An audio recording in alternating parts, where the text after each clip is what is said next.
माँ की आखिरी इच्छा क्या थी? एक दिन बेटे के पास वृद्धाश्रम से फोन आया कि आपकी माँ का अंतिम समय आ गया है। आप आकर एक बार अपनी माँ से मिल लो। वह बेटा अपनी माँ की जिम्मेदारी नहीं उठा पा रहा था। पत्नी के रोज रोज की झिकझिक से परेशान होकर वह अपनी बूढ़ी माँ को वृद्ध आश्रम में छोड़ आया था। लेकिन कभी कभी वह माँ से मिलने के लिए जाता था, मगर कुछ महीनों से बेटे को अपने काम में व्यस्त होने की वजह से उसे अपनी माँ से मिलने का समय नहीं मिला।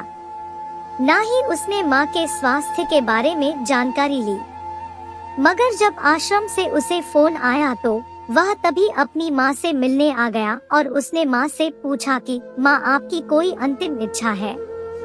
मैं आपके लिए क्या कर सकता हूँ, मुझे बताओ। माँ के होठों पर एक हल्की सी मुस्कुराहट आ गई। माँ ने बेटे से कहा, बेटा यहाँ पर छत का पंखा लगवा दो, बहुत गर्मी है।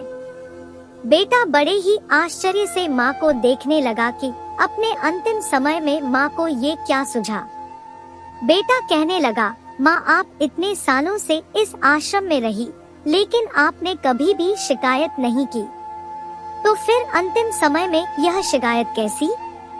माँ ने अपने कांपते हुए हाथों से अपने बेटे का हाथ पकड़ा और कहा, बेटा, मैं तो तुम्हारे लिए कह रही हूँ, मैंने तो यहाँ जैसे तैसे समय बिता लिया, मगर जब तुम्हारे बच्चे तुम्हें यहाँ भेजेंगे तो तुमसे यहाँ गर्मी सहन नहीं होगी। बस इतना कहते ही माँ ने अपनी अंतिम सांसें ली और बेटा बस माँ को देखता रह गया। माता पिता के साथ किया गया तुम्हारा व्यवहार वह कहानी है जिसे लिखते तो तुम हो, लेकिन इसे पढ़कर तुम्हारे बच्चे सुनाते हैं।